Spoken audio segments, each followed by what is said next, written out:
El viernes pasado, cuando salí del trabajo, encontré una nota en el parabrisas de mi coche. Pensé que era una multa o alguna publicidad barata de seguros. Pero no. Era una hoja arrancada de una libreta escolar, doblada por la mitad y metida bajo el limpiaparabrisas. En letras torpes, con boli azul, ponía: Tu mujer no está donde dice que está. El miércoles por la tarde, entra al Hotel Ronda 4. Pregunta en recepción por la habitación 312. Eso fue todo. Sin firma, sin fecha. Solo eso. Me quedé de pie, mirando el papel, como si se fuera a prender fuego entre mis dedos. Miré a mi alrededor. El parking del polígono estaba casi vacío. Solo quedaban 3 coches más, el de Rubén, el de la chica nueva de administración, y el mío. Nadie a la vista. Volví a leer la nota. Hotel Ronda 4. Había pasado 1000 veces por delante de ese sitio. Un hotel de paso, cerca de la autovía. No era un sitio para pasar las vacaciones en familia. Era un sitio para lo que uno no quiere hacer en casa. Me subí al coche, cerré la puerta y me quedé allí, sin arrancar. El silencio fue peor que el ruido. Mi primera reacción fue pensar que era una broma. Una muy mala broma. O tal vez algún tipo de error. Pero había un detalle que me congeló la sangre. El miércoles por la tarde, Laura dijo que iba a llevar a nuestra hija a casa de su hermana y que luego se iba al dentista. Me lo dijo mientras buscaba las llaves del coche y se ponía un pintalabios, como si ir al dentista fuese una cita romántica. No dije nada entonces. Pero ahora, de golpe, todo encajaba de una forma distinta. No era la nota en sí. Era el hecho de que alguien se había tomado la molestia de dejarla. De advertirme. Alguien sabía algo. Y ese alguien pensó que yo debía saberlo también. No sé por qué, pero esa noche no le dije nada a Laura. Llegué a casa, cenamos como siempre, vi la tele sin ver nada y fingí que todo estaba bien. Pero ya no lo estaba. El miércoles siguiente, pedí la tarde libre en el trabajo. Llegué al Hotel Ronda 4 a las 16:25, 15 minutos antes de lo que decía la nota. Aparqué en batería, bastante lejos de la entrada, y me quedé dentro del coche observando. Había algo profundamente incómodo en vigilar un sitio como ese, como si yo fuese el que estuviera haciendo algo malo, y no al revés. Tenía el corazón acelerado y el estómago cerrado, pero no por nervios, sino por esa mezcla de miedo y rabia que te agarra sin previo aviso. La fachada del hotel era vieja, con letras descoloridas y una bandera española desgastada por el sol. Había un tipo fumando en la entrada, con cara de aburrido, y un par de coches que entraban y salían sin que nadie les prestara demasiada atención. Todo parecía muy normal. Demasiado normal. Esperé. Pasaban los minutos. A las 16:37 vi un coche que reconocí de inmediato. El Peugeot blanco de Laura. Lo conduje yo durante años, hasta que me compré el mío. Lo aparcó justo delante del hotel, bajó con el bolso en el hombro y sin mirar a ningún lado, cruzó la entrada. Iba peinada, con el pelo suelto, y llevaba esa chaqueta marrón que se ponía siempre que quería parecer más joven. Caminaba sin prisa, sin mirar hacia atrás, como quien entra a una cafetería a tomarse un café rápido. No me vio, ni siquiera miró en dirección al parking. Tampoco sacó el móvil. No parecía estar nerviosa. Parecía segura, cómoda, casi rutinaria. No me moví del coche hasta 10 minutos después. No sabía qué esperaba exactamente. No pensaba seguirla por los pasillos del hotel como si fuera un detective de serie barata, tampoco quería subir a recepción directamente. Me costó decidirme. Pero al final salí del coche, caminé hacia la entrada, saludé al recepcionista con un movimiento de cabeza y pregunté, con voz calmada, si podía dejar algo para una persona en la habitación 312. El recepcionista, un chico joven con barba desordenada y cara de no querer problemas, me miró de arriba abajo antes de contestar que sí, que podía dejarlo, pero que necesitaba un nombre. Dije Laura, como si eso bastara, y el chico, sin hacer muchas preguntas, apuntó en un papel y me dio un sobre vacío para que metiera lo que quisiera. Me quedé ahí parado, sin saber qué hacer con el sobre. Miré hacia el ascensor, como si en cualquier momento fueran a salir los dos, Laura y el cabrón con el que estuviera. No pasó nada. Todo siguió igual. Volví al coche sin dejar nada. No me fui a casa. No podía. Fui al centro, anduve por las calles sin rumbo, tomé un café que no necesitaba, entré en una tienda de electrónica sin comprar nada. Estuve evitando pensar demasiado, pero no se puede evitar lo que uno lleva en el pecho. Durante las 2 horas siguientes solo repetía una y otra vez las mismas preguntas en mi cabeza. ¿Desde cuándo? ¿Quién es? ¿Cómo no me di cuenta? Y sobre todo, ¿qué hago ahora? A las 19:15 volví al hotel. No sabía por qué, pero sentía que necesitaba quedarme hasta verla salir. Su coche seguía ahí, en el mismo sitio. Me estacioné a 2 coches de distancia, con las luces apagadas. Pasaron 35 minutos hasta que la vi salir. No estaba sola. Iba acompañada de un hombre. Moreno, barba de unos días, más o menos de su edad, bien vestido pero sin exagerar. Caminaban muy juntos, ella sonreía, él le rozó la espalda con la mano cuando bajaron el bordillo. No iban agarrados, pero la distancia entre ellos no era la de 2 compañeros de trabajo ni de 2 amigos. No hablaron mucho, pero se miraban como quien no necesita decir nada. Se subieron en coches separados. Él se fue primero. Ella se quedó dentro del coche unos minutos, mirando el móvil. Luego arrancó y se fue también. Yo seguí allí, parado, sin saber muy bien qué había visto exactamente. No había besos, no había caricias evidentes, pero tampoco hacía falta. El contexto lo era todo. Esa sonrisa no era para cualquiera, esa manera de caminar no era inocente. No fue una reunión de trabajo, no fue una coincidencia, no fue nada que pudiera explicarse con facilidad. Lo sabía con una certeza que no necesitaba pruebas, porque no todo se mide en pruebas. Hay cosas que se sienten, que se reconocen, y que duelen incluso antes de ser dichas en voz alta. No la confronté esa noche. Cuando llegó a casa, ya me había duchado y fingía ver la televisión. Me dio un beso distraído y fue directa al dormitorio. Dijo que estaba cansada, que había sido un día largo. Yo solo asentí. Me quedé en el salón con la tele encendida y la cabeza a 1000 por hora. No tenía hambre, no tenía sueño, no tenía paz. Tenía el cuerpo frío, pero la sangre hirviendo.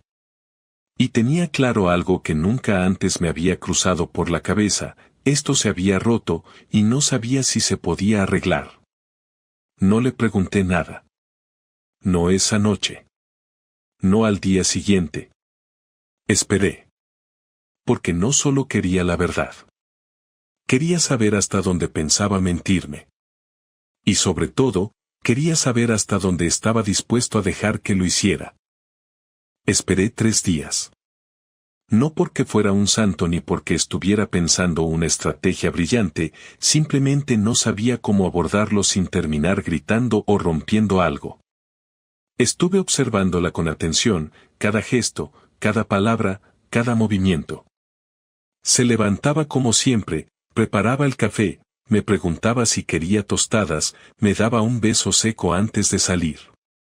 Todo era igual en la superficie, pero ya no me creía nada. Sabía que mentía, y eso lo cambiaba todo.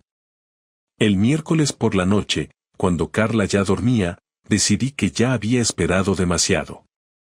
Ella estaba en el sofá con el portátil en las piernas, revisando algo del instituto, o eso decía. Me senté frente a ella y esperé a que me mirara. No lo hizo. Ni siquiera levantó la vista. Así que hablé. ¿Quién es? Esa fue mi primera palabra. Ni un saludo ni un rodeo. Solo eso.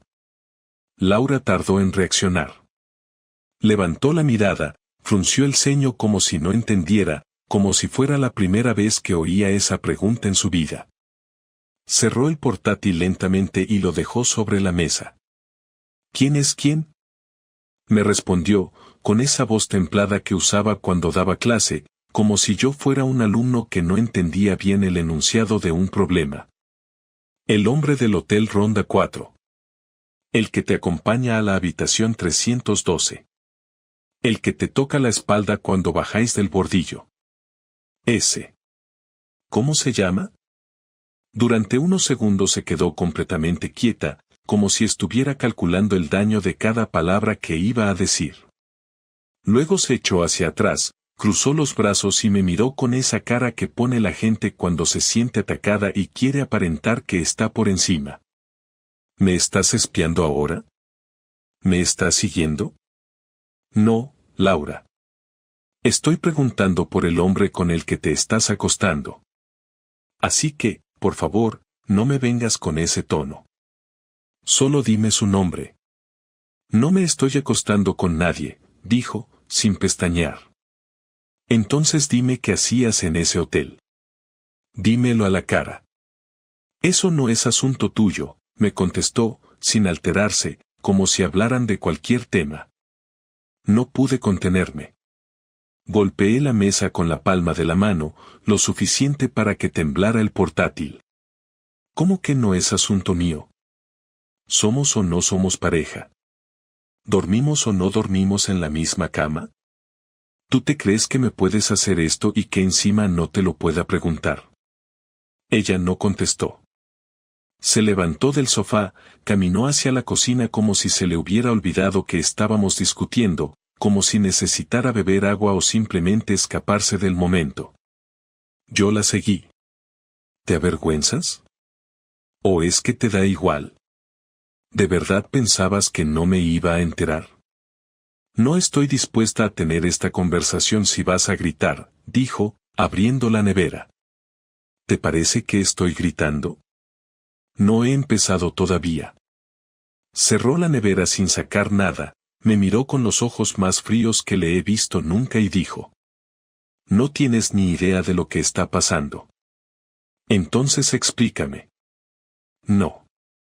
No tengo que darte explicaciones. Claro que sí. Me las debes. No soy un vecino, no soy un amigo.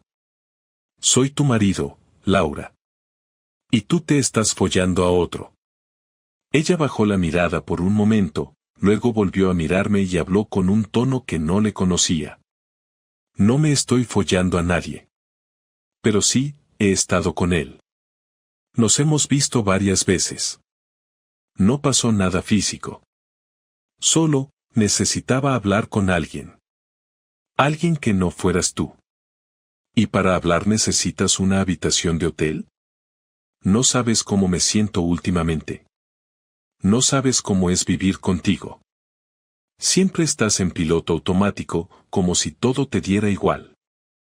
Hace años que no me preguntas cómo estoy, hace años que no me miras de verdad. Solo funcionamos. Como compañeros de piso. ¿Eso te justifica? ¿Eso te da permiso para traicionar lo que teníamos?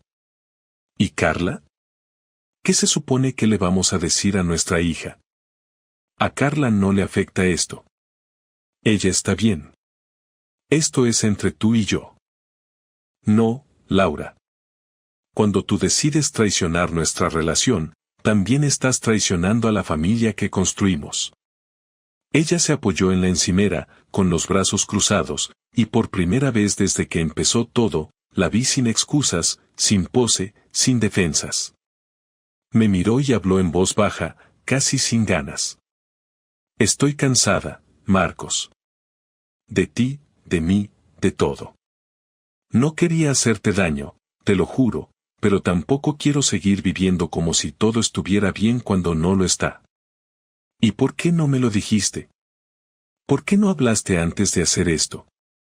Porque no sabía cómo. Porque me daba miedo. Porque no quería destruir todo. Pero ya está hecho. No supe qué decirle después de eso. Nos quedamos los dos en la cocina, sin movernos, sin saber qué hacer. No hubo gritos después. No hubo llanto. Solo una certeza pesada que se quedó flotando entre los dos. Ya no éramos los mismos, ni lo seríamos otra vez. Ella volvió al salón, yo me encerré en el baño y no salí durante más de una hora. Miré mi reflejo en el espejo y no vi tristeza, ni siquiera rabia. Vi a un hombre que ya no sabía qué era lo siguiente. Pero sí sabía que esto no se iba a quedar así.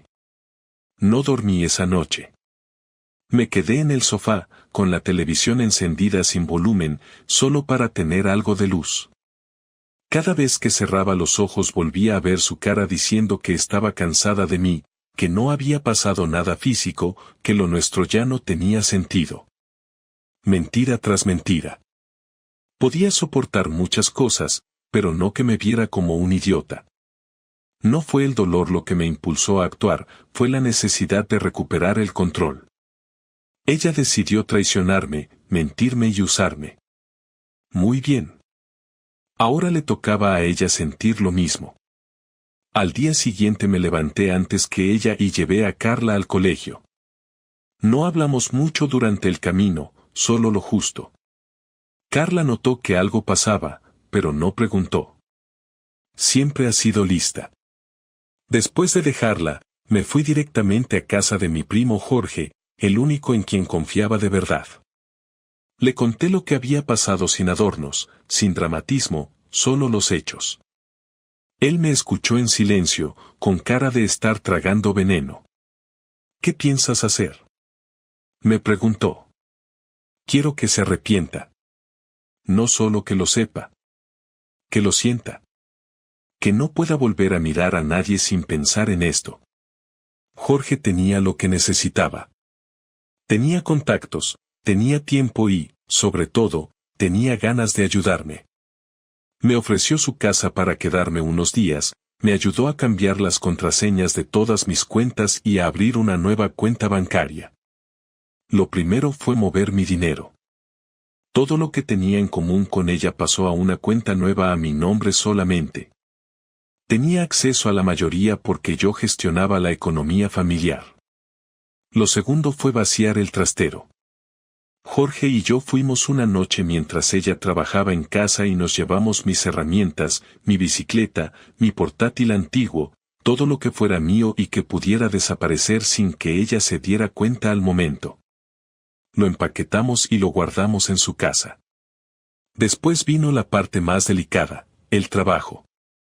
Hablé con recursos humanos y pedí que me trasladaran a la oficina de Valencia. No di explicaciones. Me dijeron que había posibilidad para dentro de un mes. Perfecto. Tenía tiempo. También pedí vacaciones para la semana siguiente. Les dije que era un tema personal. Me lo aprobaron sin problema. Todo estaba encajando. A los 5 días de aquella conversación en la cocina, dejé una copia impresa del extracto bancario sobre su mesilla. No dije nada. No le expliqué por qué faltaban miles de euros. Solo esperé su reacción. Cuando lo vio, me llamó al móvil mientras yo estaba en casa de Jorge. ¿Qué es esto? ¿Qué has hecho con el dinero? Es mío, Laura. Todo lo que estaba en esa cuenta lo gané yo. Lo administré yo. Tú elegiste tener tus ahorros aparte, ¿no? Pues ahora yo también. ¿Te volviste loco? Tenemos cosas que pagar, Marcos. Sí, claro. Pero ahora tú pagas las tuyas, y yo las mías. Como adultos. ¿Esto es por lo del otro día? ¿Por lo que hablamos? No, Laura. Esto es por lo que hiciste. No por lo que dijiste. Colgó. Me envió varios mensajes después, pero no respondí. El silencio empezaba a hacer efecto. El siguiente paso fue más directo. Imprimí varias capturas de pantalla. No del hotel, no tenía pruebas físicas de eso. Pero sí de algunos movimientos. Transacciones que ella había hecho con su tarjeta, pagos duplicados en días en los que decía estar en otro lugar, alguna reserva hecha con su cuenta de correo. Detalles, pero suficientes para sembrar la duda. Pegué esas hojas dentro de un cuaderno escolar de Carla, en una página del medio, y lo dejé abierto sobre la mesa del comedor, como si la niña lo hubiera olvidado ahí. Me fui antes de que Laura volviera del trabajo. Esa noche no me llamó. Solo mandó un mensaje: ¿hasta dónde piensas llegar? Le respondí al día siguiente: hasta donde haga falta. La gota final fue la conversación con su hermana, Beatriz. Nos llevábamos bien, pero nunca fuimos cercanos. Aún así, la llamé y le conté todo. No le pedí que eligiera un bando. Solo le dije la verdad. Le expliqué lo del hotel, lo del dinero, lo de mis planes. Me escuchó sin interrumpir.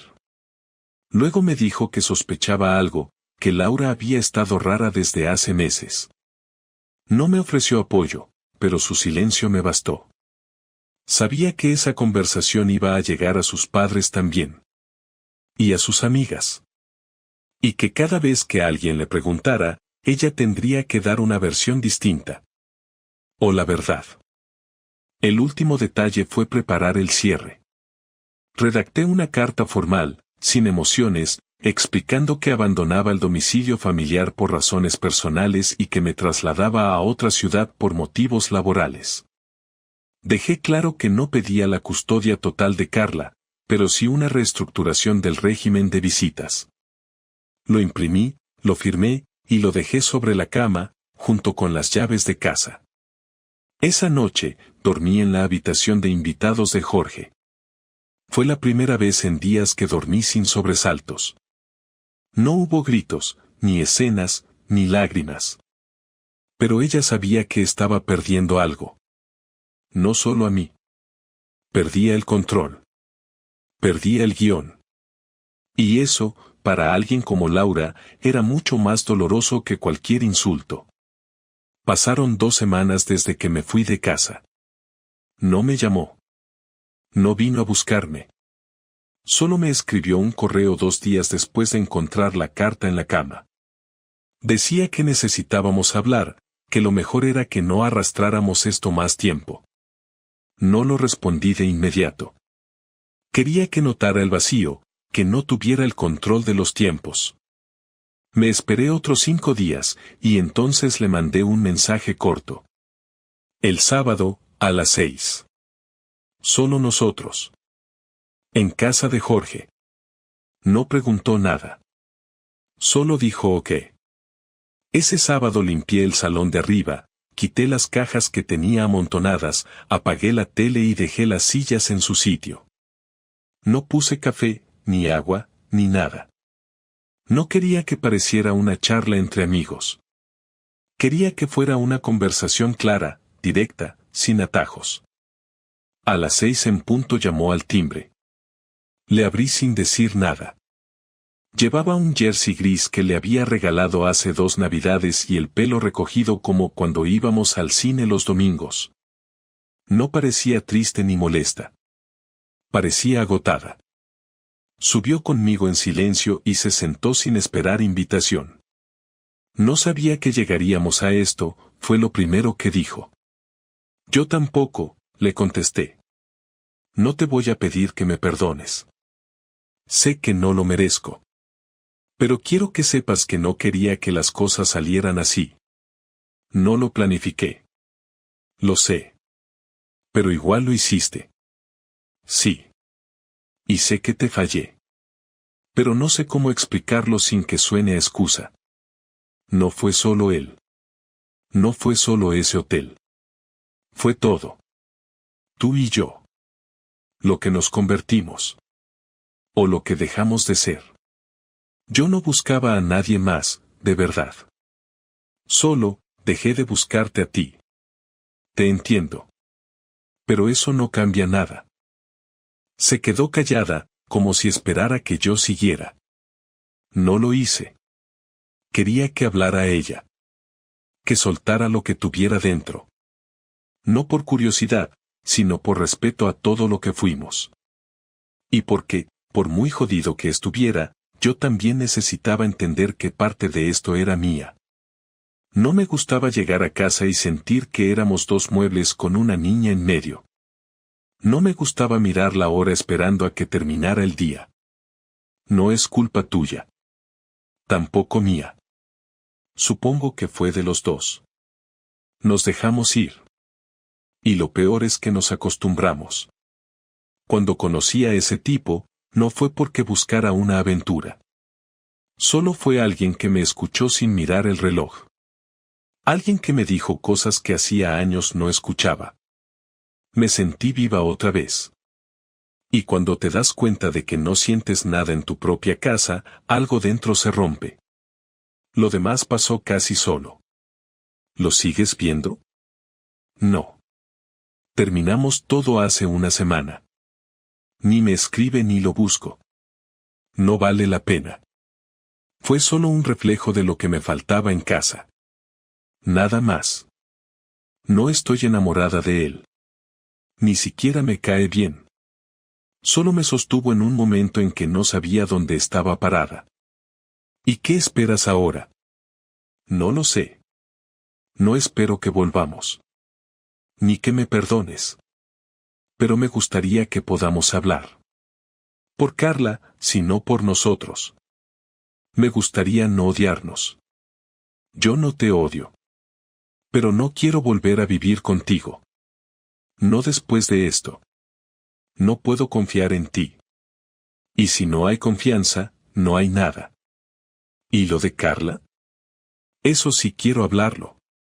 Quiero verla. Quiero pasar tiempo con ella. No quiero pelear por horarios ni visitas. Quiero que lo hagamos fácil. Por ella. Que no tenga que escuchar gritos ni discusiones. Que no sienta que esto fue culpa suya. Jamás le diré nada que la haga sentirse culpable. Y yo tampoco. Hubo un silencio incómodo después. Ella bajó la mirada, luego la volvió a subir. Yo la sostuve sin decir nada. Por primera vez desde que empezó todo, no sentí rabia. Solo una tristeza áspera, sin lágrimas. Me di cuenta de que lo nuestro no se rompió con la infidelidad. Ya estaba roto antes. Solo que ninguno se atrevía a mirarlo de frente. Nunca imaginé que me ibas a dar la vuelta así, dijo, más para sí misma que para mí. Pensé que ibas a gritarme, a perseguirme, a suplicarme. No que te fueras sin mirar atrás. Me dolió más eso que cualquier otra cosa. Porque me di cuenta de que ya no había nada que pelear. El que grita lo hace porque todavía cree que puede recuperar algo. Yo ya no. ¿Y ahora qué? Ahora cada uno sigue su camino. Nos vemos por Carla. Y si con el tiempo podemos llevarnos bien, mejor. Pero no quiero intentarlo otra vez. No sería justo ni para ti ni para mí. Ni aunque lo intente. Ni aunque cambie. Ya lo intentaste. Ya mentiste. Y ya me perdiste. Ella asintió. No discutió. No lloró. Solo se levantó, cogió su bolso y caminó hacia la puerta. Antes de salir se giró. Espero que algún día me entiendas. No que me perdones. Pero que al menos me entiendas. Puede ser. Pero no será hoy. Cerró la puerta despacio. Yo me quedé sentado, sin moverme, sin revisar el móvil, sin pensar en nada. No sentí alivio. No sentí paz. Pero al menos ahora sabía que esto tenía un final. Y que ese final no lo escribía ella. Volví a casa de Jorge después de aquella conversación sin necesidad de decirle nada. Él me miró cuando crucé la puerta, me preguntó con los ojos si había terminado, y yo asentí sin palabras. Se levantó, me dio una palmada en la espalda y me dijo que la habitación seguía siendo mía hasta que yo decidiera. No hablamos más del tema. Esa noche me acosté con una sensación distinta. No era tranquilidad, ni tampoco orgullo. Era más bien una certeza pesada, como cuando te dan una mala noticia que ya sabías pero igual te sacude. Dormí mal, como casi todas las noches de las últimas semanas, pero al menos no tuve que seguir dándole vueltas a lo que iba a decirle o a cómo iba a terminar. Ya estaba dicho todo. Lo importante, lo que hacía falta, ya estaba claro. Al día siguiente hablé con Carla. La recogí en el parque donde la había llevado Laura, y fuimos a dar una vuelta. No le solté ningún discurso.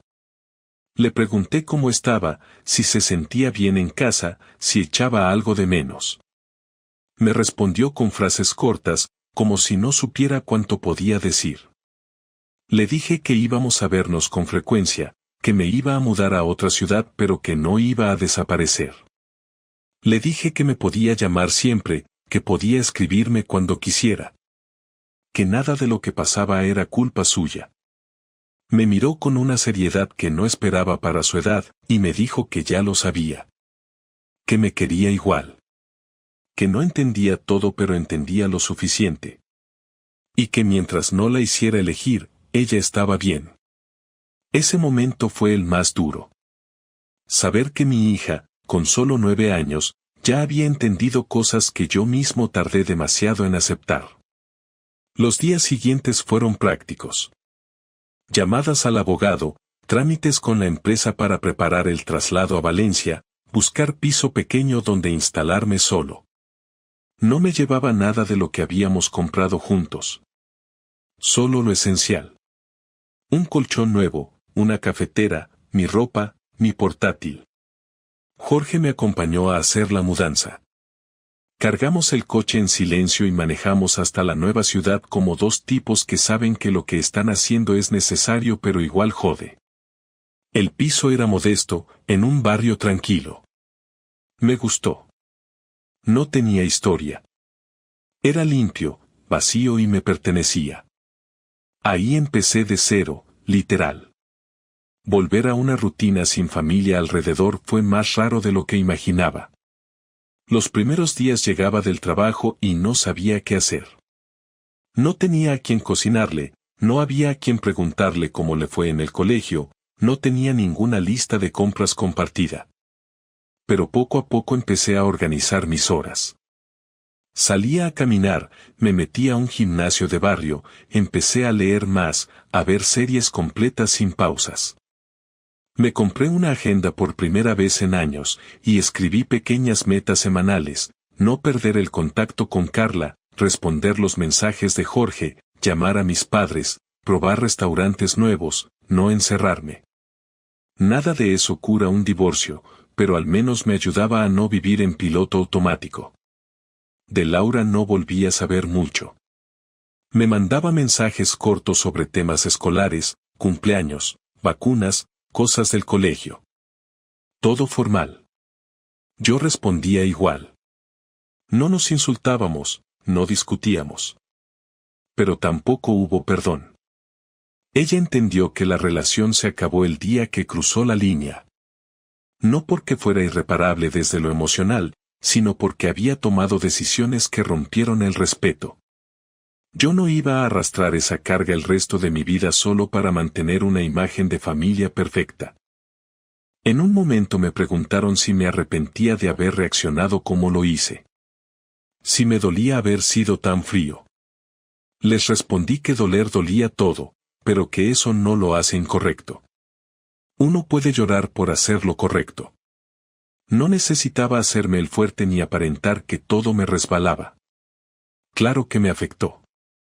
Claro que pensé en momentos buenos, en navidades juntos, en cumpleaños, en tonterías como ver pelis en el sofá un sábado por la noche. Pero no iba a quedarme atado a eso. No después de haber sido tratado como un estorbo, como alguien fácil de reemplazar. Mi venganza fue no arrastrarme, no suplicar, no esperar que me valoraran de nuevo. Mi castigo fue vivir mi vida con dignidad. Con Carla acordamos vernos cada 2 fines de semana. Ella venía a Valencia o yo viajaba.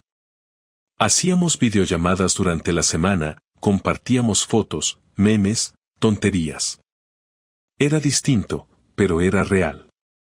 Me volví mucho más cercano con ella que antes. Le contaba más cosas, me contaba las suyas. Teníamos un vínculo más directo. A veces pienso que, sin la ruptura, yo no me habría dado cuenta de cuánto necesitaba fortalecer esa relación. Hoy han pasado casi 7 meses desde que todo se rompió. No me siento feliz todavía, pero ya no me siento perdido. He hecho nuevos amigos, he conocido gente interesante y he vuelto a confiar en mí mismo. No sé si alguna vez voy a volver a tener pareja. Tampoco me preocupa.